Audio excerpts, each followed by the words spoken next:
Welcome back after the break. Programme के जो last segment है वो तिब्बे नबवी के या माहिर तिब जितने भी लोग हैं, ख़ासतौर पर अगर हम बात करें मुख्तलिफ बीमारियों की, हरमीत तो हड्डियों की बीमारियों से लेके आपके तमाम बीमारियों का इलाज मुआवजा अरसे कदीम से है, मुख्तलिफ ऑयल से किया जाता है। अगर तेल की हम बात करें, मुख्तलिफ अशिया से बनने वाला तेल जो है उससे किस किस तरह से आप इलाज मुआवजा कर सकते हैं और आपको किस तरह से अपनी ज़िंदगी में ख़ास तौर पर मुख्तलिफ बीमारियों के इलाज मुआवजे के लिए इसका इस्तेमाल करना चाहिए, इस पर हम बात कर लेते हैं। हकीम नियाज अहमद दयाल साहब हमारे साथ मौजूद है, माहिर तिब, इनको आज के प्रोग्राम में खुशामदीद कहते हैं। अस्सलाम वालेकुम सर। जी वालेकुम अस्सलाम। सर आपके तशरीफ़ लाने का बेहद शुक्रिया। सर कहिएगा कि अगर हम सबसे पहले बात करें जोड़ों के दर्द की, तो इसमें कोई दो राय नहीं है कि बहुत सारे ऐसे मुख्तलिफ अशिया से बनने वाले तेल जो है उनका इस्तेमाल किया जाता है, जोड़ों के दर्द के लिए काफ़ी मुफीद भी होता है। लेकिन आज आप क्या समझते हैं इस हवाले से कि अपनी रोज़मर्रा ज़िंदगी में मुख्तलिफ बीमारियों के इलाज मुआवजे के लिए या खुराक के लिए भी आपको कौन कौन सा ऐसा तेल है जो इस्तेमाल करना चाहिए?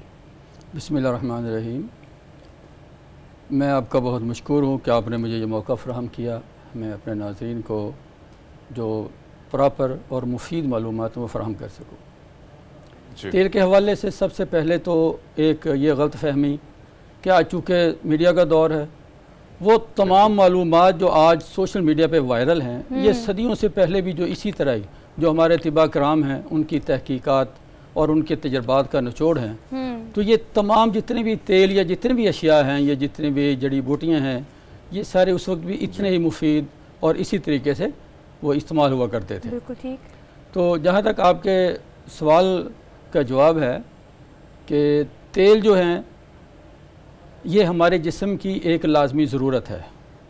हमारे जिस्म में जो लुब्रिकेशन है, जो मुलायमत है, उसके लिए वो हमें खाना भी चाहिए और हमें इसकी ज़रूरत भी होती है। बिल्कुल ठीक। और बैरूनी तौर पे आप देख लें कि सर्दियों में अक्सर हमारी जिल्द जो है वो खुश्क हो जाती है, तो उसको नरमी और मुलायमत देने के लिए, चिकनाहट देने के लिए हमें मुख्तलिफ जो तेल हैं उनका सहारा लेना पड़ता है। तो सबसे एक और सर, अगर हम देखें जो आप फरमा रहे हैं बिल्कुल दुरुस्त फरमा रहे हैं, और कहीं ना कहीं वेद रग वेद जितने भी हम देखते हैं माजी में जाते किताबों में कहीं ना कहीं चीज़ें मौजूद हैं। सर अब जितने भी ऑयल जितने भी तेल आ रहे हैं, अगर हम उसको अक्सर आप जैसे जितने भी लोग आते हैं शो में हमारे लिए, और कोशिश यही होती है कि आप लोगों से सीखें भी और बहुत कुछ लोगों को सीखने को मौका मिलता है, समझने को भी।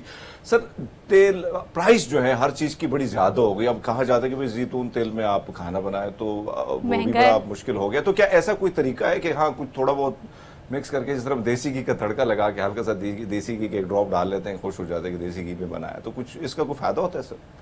देखिए जी, बड़ी सिंपल सी बात है। हमारी खुराक जो होती है वो हमारी इलाकाई सकाफत जो है ना उससे जुड़ी होती है। बिल्कुल ठीक। अब जैतून जो है ये हमारे इलाके का जो पैदावार नहीं है, तो ये जो है अगर हम इसकी तरफ जाते हैं तो ये तो हम खुद जो है ना वो अपने वो क्या कहते हैं कि कपड़े से ज़्यादा पाँव फैलाने की कोशिश करते हैं। हमारे इलाके की पैदावार जो है वो सरसों है। सरसों है जी, अच्छा जी, सोयाबीन है, सूरजमुखी है, इसी तरह मकई है, ये चीज़ें हमारी पैदावार हैं। और मैं यहाँ पे एक बात बताना चाहूँगा कि हमारी बदनसीबी ये है कि हम ज़रूरी मुल्क होने के बावजूद अपनी जो तेल की ज़रूरियात हैं वो 75% हम इंपोर्ट करते हैं, दरामद करते हैं। सिर्फ 25% हम अपने मुल्क से लेते हैं। हालांकि ये ऐसी पैदावार हैं, ये ऐसी फसलें हैं, ये ऐसे अनाज हैं जिनकी बेहतर से बेहतरीन पैदावार करके हम इसमें ज़र मुआदला कमा सकते हैं, हम इसे एक्सपोर्ट भी कर सकते हैं। तो इसलिए हमें जो सरसों है, और सरसों के हवाले से गलत फहमी कि जो आम सरसों है ना जी, जो हमारे यहाँ घरों में तेल इस्तेमाल होता है सर पे लगाने के लिए, इसे हम कड़वा तेल कहते हैं, हमारे घरों में से कौड़ा तेल कहा जाता है। और ये खाने के लिए मुनासिब नहीं होता। इसमें जो एसिड की मिकदार होती है वो 50% से भी ज़्यादा होती है, जिसकी वजह से इसके अंदर तलखी होती है, कड़वाहट होती है, ये खाने में थोड़ा सा बदमज़ा लगता है। इसके बरअक्स चूँकि सरसों की बहुत सी अक़साम हैं, कैनोला ऑयल जिसे हम गोभी सरसों भी कहा जाता है, आप उसका तेल इस्तेमाल करें खाने के लिए उसके तेल का जायका भी मीठा होता है और उसमें एसिड्स कम होते हैं और ग़िज़ा की जो लज्जत है उसमें भी इजाफा होता है। अच्छा नियाज़ अहमद साहब, एक और चीज़, सर्दियाँ आ रही हैं, स्किन के लिए ख़ासतौर पे बालों के लिए ख़वातीन के बहुत सारे मिसाइल है ना, हमारे पास कैस्टर ऑयल है, कोकोनट है, आलमंड है, ऑलिव है, ये सारे ऑयल्स मौजूद हैं। तो स्किन के लिए कौन सा यूज़ करना चाहिए, बालों के लिए कौन सा यूज़ करना चाहिए, इस हवाले से बताइएगा। स्किन के लिए सबसे अच्छा तेल जो है वो सरसों का तेल है, जो मैंने बात की ना, कड़वा तेल। फेस पे भी लगाना हो तो, जो फेस में अगर लगाना हो तो उसके लिए भी ये ठीक है।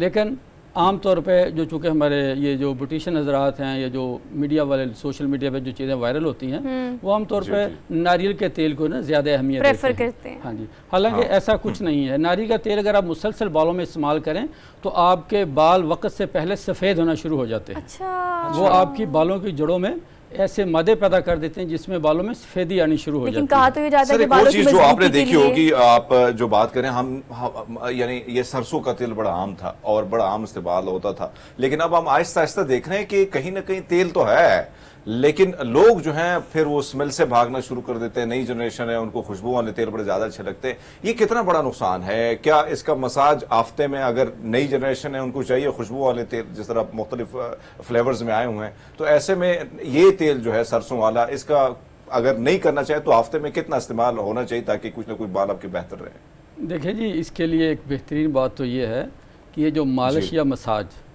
ये सदियों पहले कदीम से हमारे जो मुख्तलिफ जिस्मानी अमराज हैं उनके लिए इस्तेमाल होता, ये तरीका जो इस्तेमाल होता आ रहा है। मालिश दरअसल आपके जिस्म में जो ऑक्सीजन का जो एक फैलाव होता है ना जी, उसको बढ़ाती है। जिस तरह ये जो हम जब ये मुख्तलिफ बीमारियों के अद्वियात खाते हैं ना, ये अद्वियात भी ब्लड वार्मर होती हैं। ये खून को गर्म करती हैं, खून की सर्कुलेशन बेहतर होती है तो हमें उसके बेहतर फ़ायदे मिलते हैं। बैरूनी तौर पर जब हम किसी तेल से जिस्म पे मालिश करते हैं तो उसमें क्या होता है कि आपके जो स्किन सेल्स होते हैं उनमें ऑक्सीजन की जो जज़बियत है वो बढ़ जाती है, ऑक्सीजन की सर्कुलेशन बढ़ जाती है, जिससे जो सेल्स हैं उनमें सुकून आता है, उसमें चमक आती है, उनमें मुलायमत आती है, ग्लोमिंग आती है। तो जहाँ बात तक ये खुशबू की बात है तो आप सरसों का ऑयल इस्तेमाल ना करें, उसके लिए बादाम रोगन है, उसकी खुशबू भी अच्छी होती है। और एक बात वजाहत कर दूँ, मैं वाज़ेह कर दूँ कि सिर्फ बैरूनी तौर पे चीज़ों के इस्तेमाल करने से आपको उतने फ़ायदे नहीं मिल सकते जब तक आपके अंदरूनी तौर पे मेटाबॉलिज्म में जो आपके खून के अंदर वो चीज़ें अगर शामिल नहीं होंगी। जैसे एक पौधा खुश्क हो गया, अगर आप उसके ऊपर जो पानी डालते रहें, खाद डालते रहें, तो वो सरसब्ज़ नहीं होगा। उसकी सर एक और चीज जो अभी सुहा ने जो बात की कि खवातीन के मसाइल बहुत ज्यादा होते हैं, मर्दों के बहुत सारे मसाइल होते हैं। और अगर हम देखें बहुत सारे ऐसे तेल जो उसकी डिमांड भी बड़ी ज्यादा है, वो तिलों के का जो तेल है उसकी डिमांड बड़ी ज्यादा है, उसके हवाले से थोड़ा सा उसकी क्या अफादियत है, क्या उसके फायदे हैं और उसका इस्तेमाल किस तरीके से होना चाहिए? तिलों का तेल जो है ये आमतौर पर जो हमारे जिस्मानी दर्दें होती हैं, वो जोड़ों की दर्दें हों, मोच की दर्द है, चोट की दर्द है, इनके लिए बहुत ज़्यादा मुस्तामिल है। और इसका बैरूनी तौर पे मसाज भी हो सकता है। आम तौर पे सिवाय अद्वियात के तिलों का तेल जो है वो अतिबा हज़रात उसे खानों में पकाने में जो है इसको रिकमेंड नहीं करते, क्योंकि ये थोड़ा सा शकील होता है, तो ये हाजमे के लिए थोड़ा सा ना मसाइल पैदा करता है। इसलिए हाजमे के लिए वो चीज़ें होती हैं जो जूद हज़म हों और हल्की हों। अच्छा नियाज़ साहब, लास्टली ये बता दें कि सर के लिए, बालों के लिए ख़ास तौर पे कहा जाता है कि तर रखना चाहिए, आपको हफ्ते में 2 दफ़ा ऑयलिंग ज़रूर करनी चाहिए। कौन सा बेस्ट है बालों के लिए, ख़वातीन हो या मर्द? जी, उसके लिए बेहतरीन ये है कि आप बादाम रोगन, कैस्टर ऑयल, नारियल, ये तीनों हम वज़न ले लें और इन तीनों मिक्स कर लें। और तीनों के हम वज़न आप सरसों का तेल ले लें। अच्छा, इनको मिक्स करके किसी शीशे की बोतल में या प्लास्टिक की बोतल में 2-4 दिन तेज़ धूप में रखें ताकि ये आपस में बाहम एक हो जाए। और खुराक के लिए अगर हमें रिप्लेस करना हो जो ऑयल हम घर में इस्तेमाल करते हैं तो हमें किसके साथ रिप्लेस करना चाहिए? खुराक के लिए हमें जो सबसे अच्छा तरीका तो ये होता है कि आप स्टीम सब्जियां यूज़ करें, क्योंकि जो खानों में लज्जत है, पकवानों में जो लज्जत है वो तेल से नहीं होती, वो मसाला जात से होती है। आपको अपने जो ग़िज़ाई अज़्ज़ा है, जो मसाला जात है, उनका ज़्यादा इस्तेमाल डालें। ग़िज़ाएँ स्टीम करके उनमें बैरूनी तौर पे बादाम रोगन भी डाल सकते हैं, बैरूनी तौर पे तेल भी डाल सकते हैं। इस तरह जितने भी तेल हैं इससे आपको उनकी ग़िज़ाइयत भी ज़्यादा मिलेगी और इफ़ादियत भी ज़्यादा होगी। थैंक यू सो मच नियाज़ साहब, बहुत शुक्रिया आपके आने का। और आपने जो भी ख्याल से वो टिप आपके लिए काफ़ी ज़्यादा बेहतरीन साबित हो सकती है, बशर्ते कि आप अपनी ज़िंदगी में यूटिलाइज़ ज़रूर करें। तो आपसे लेनी है अब इजाज़त, इंशाल्लाह मुलाकात करेंगे कल। अपना बहुत सारा ख्याल रखिएगा, हमें दीजिए इजाज़त, अल्लाह हाफ़िज़।